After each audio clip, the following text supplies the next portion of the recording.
जय हिंद दोस्तों, स्वागत है आप लोग का हमारे यूट्यूब चैनल आरजे स्टडी 63 में।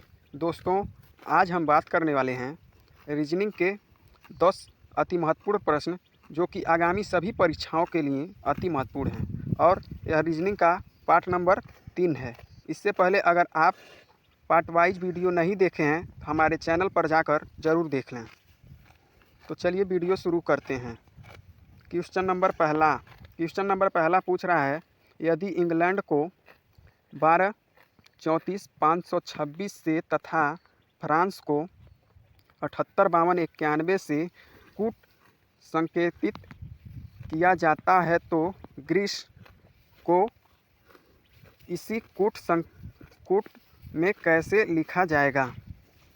यह पूछ रहा है, जैसे इंग्लैंड को लिखा है इस अंक के साथ और फ्रांस को लिखा है इस अंक के साथ, तो ग्रीस को कैसे लिखा जाएगा, यही पूछ रहा है। इस प्रकार से जब सवाल आता है तो कई लोग लगते हैं नंबरिंग करने, जैसे ई कितने नंबर पर आता है, अल्फ़ाबेट में 5 नंबर पर आता है, जो कि यहाँ 5 रहना चाहिए, लेकिन 1 दिया है, तो ऐसे हल नहीं होगा।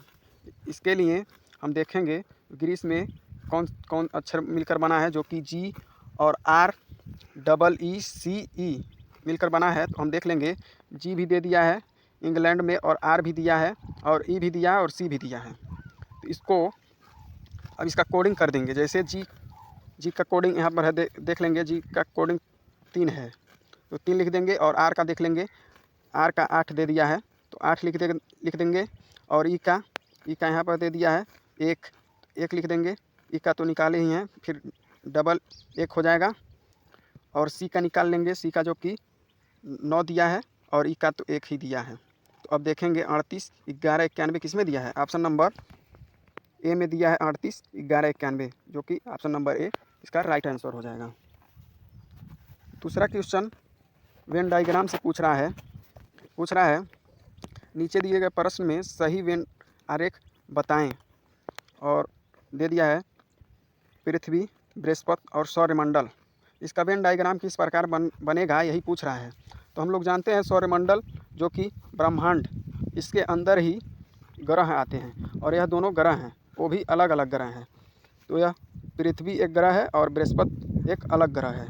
इसका वेन डायग्राम इस प्रकार से बनेगा। अब देखेंगे ऑप्शन में कहाँ पर इसका वेन डायग्राम बना है, जो कि ऑप्शन नंबर सी में। तो इसका राइट आंसर सी हो जाएगा। तीसरा क्वेश्चन देखते हैं। तीसरा क्वेश्चन पूछ रहा है, नीचे दिए गए प्रश्न में प्रश्न चिन्ह के स्थान पर कौन सी संख्या आएगी। संख्या दिया है 9, 8, 16, क्वेश्चन मार्क। या क्वेश्चन मार्क के जगह कौन सा संख्या होगा, यही पूछ रहा है। हम देखते हैं, जो कि 9 3 का स्क्वायर है, और 8 2 का क्यूब है। इसी प्रकार 16 जो कि 4 का स्क्वायर है, तो यहाँ पर अगर 3 में से 1 घटा दिया तो 2 बचा है, तो 2 का क्यूब कर दिया है। तो अगर 4 में से 1 घटाएंगे तो यानी कि 3 बचेगा। तो 3 का क्यूब कितना होता है, 3 का क्यूब होता है, क्यूब के लिए आप लोग जानते ही होंगे किस प्रकार क्यूब निकाला जाता है। 3 गुणे 3 गुणे 3 करेंगे जब, तो 3 त्रिकी 9 9 त्रिक 27, 27 ऑप्शन नंबर किस में दिया है, ऑप्शन नंबर सी में दिया है। तो इस क्वेश्चन मार्क के जगह 27 होगा।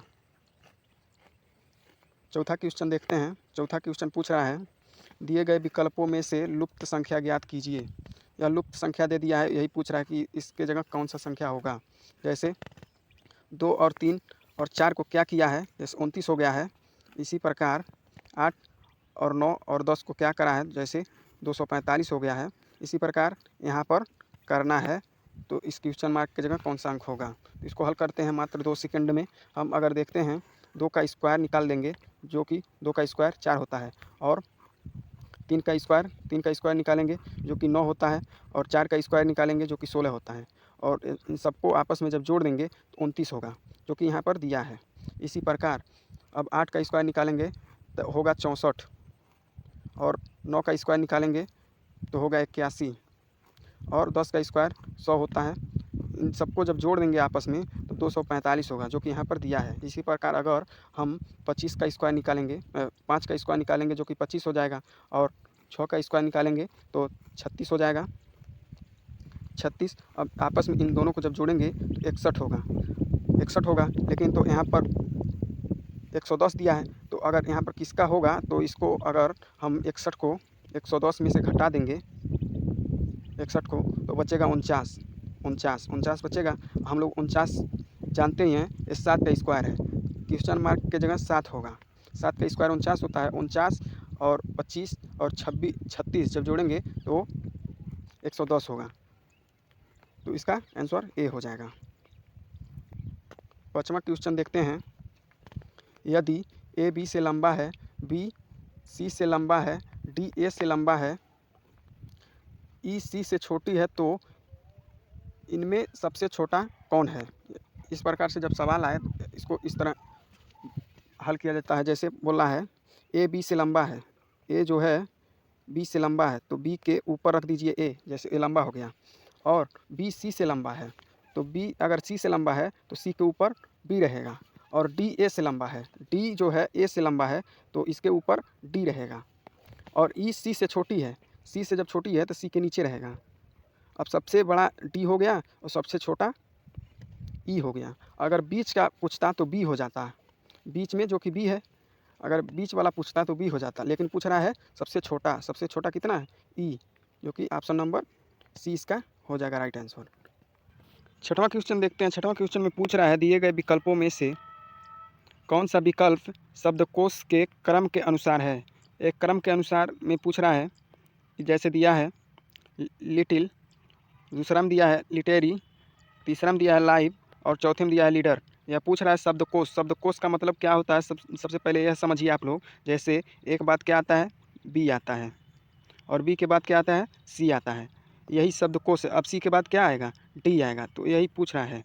तो ऑप्शन दिया है कि इसमें से कौन सा ऑप्शन सही होगा, यही हम हल करते हैं। देखिए सबसे पहले देखिए यल, जो कि सभी में दे दिया है, चारों ऑप्शन में दे दिया है यल। और आई भी देखिए, आई भी दिया है दूसरे में, तीसरे में और चौथे में, सब में आई भी दिया है। और पहले में देखिए टी यहाँ पर दिया है तीसरे नंबर पर, और दूसरे में टी तीसरे नंबर पर दिया है, और तीसरे नंबर पर भी दिया है। और यहाँ पर देखते हैं चौथे ऑप्शन में तीसरे नंबर पर टी दिया है। तो सबसे पहले हम देखेंगे कि अल्फ़ाबेट में टी पहले आता है या भी आता है। तो पहले तो टी आता है, यानी कि ये तीसरा वाला चौथे नंबर पर होगा। अब बच गया ये तीनों। अब तीनों में देखेंगे, अब पहले पर चौथे पर मतलब पहला ऑप्शन में चौथा टी दिया है, और दूसरे में यहाँ पर चौथे पर ई दिया है, और चौथे पर टी दिया है।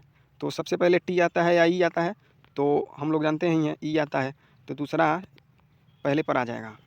अब बच गया ये दोनों। तो इन दोनों में देखेंगे, अब यहाँ पर 5वें पर यल दिया है और यहाँ पर ई दिया है, तो सबसे पहले ई आता है, तो ये चौथा वाला दूसरे पर हो जाएगा। अब बच गया ये, तो यह तीसरे पर हो गया।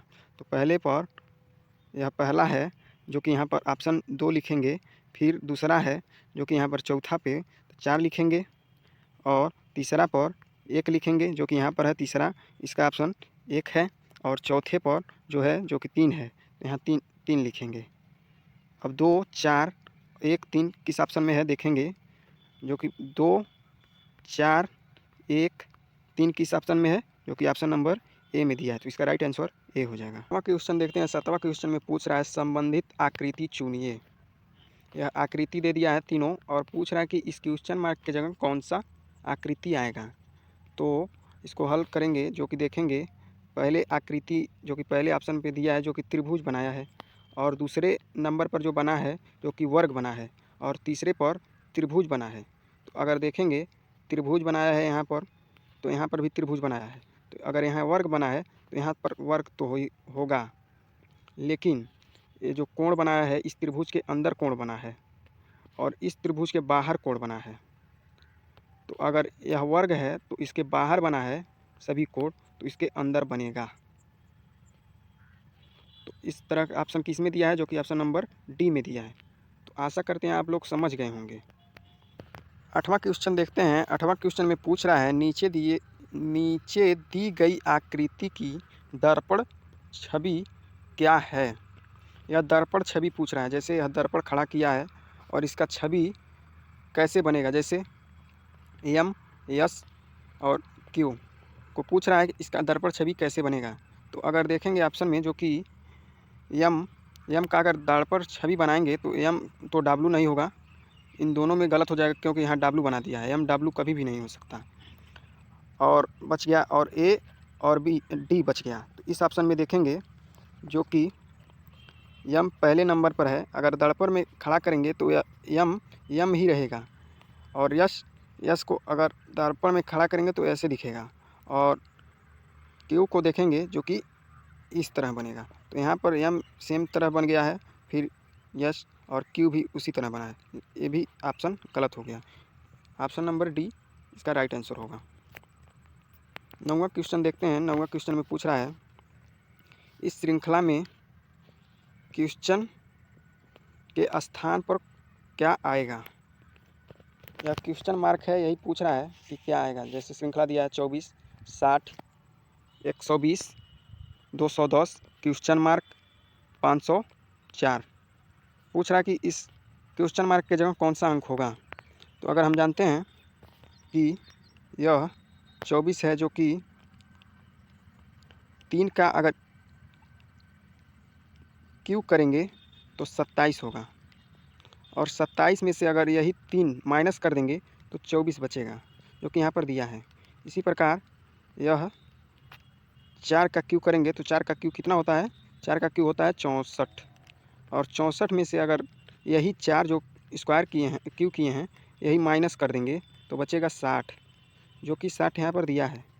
ठीक इसी प्रकार अब 120 देखेंगे, जो कि 5 का क्यू निकालेंगे, जो कि होता है 125। और 125 में से 5 माइनस करेंगे तो बचेगा 120। ठीक, यह 6 का स्क्वायर, 6 का क्यू देखेंगे, जो कि होता है 216। 216 में से माइनस 6 कर देंगे तो बचेगा 210, जो कि यहाँ पर दिया है। अब देखते हैं, यह 3 का क्यू माइनस 3 किया है, फिर यह 4 का क्यू माइनस 4 किया है, फिर यह 5 का क्यू माइनस 5 किया है, यहाँ 6 का क्यू माइनस 6 किया है, तो यहाँ पर क्या होगा, 7 का क्यू और माइनस 7 होगा। तो 7 का क्यू निकालेंगे, जो कि 7 का क्यू होता है 343। 343 में से अगर माइनस 7 करेंगे तो कितना बचेगा, आप लोग कमेंट करके ज़रूर बताइएगा। 10वां क्वेश्चन देखते हैं। 10वां क्वेश्चन में पूछ रहा है, हिस्ट्री शब्द के अक्षरों को वर्णक्रम के में व्यवस्थित करने के बाद शब्द किसके अक्षरों की स्थिति अपवर्तित रहेगी। अगर हिस्ट्री जो लिखा है इसको क्रमबद्ध करेंगे, जैसे सबसे पहले क्या आता है, यही पूछ रहा है क्रमबद्ध, जो पिछले हम सवाल किए हैं वो उसी प्रकार से यह सवाल है। जैसे हिस्ट्री को अगर लिख लेते हैं, अब इसको क्रमबद्ध करेंगे कि सबसे पहले क्या आता है। इन सब में देखेंगे, सबसे पहले जो कि एच आएगा, उसके बाद आई आएगा, अब उसके बाद ओ आएगा। अल्फ़ाबेट में देखेंगे जो कि ओ आएगा, उसके बाद ओ के बाद आर आता है अल्फ़ाबेट में, फिर एस आता है और टी आएगा, फिर वाई आएगा। अब यही पूछ रहा है कि इसके अपवर्तित, जैसे एच के सामने एच हो गया, आई के सामने आई हो गया और वाई के सामने वाई हो गया, यह विपरीत है। तो यही पूछ रहा है कि कौन किसके सामने आएगा।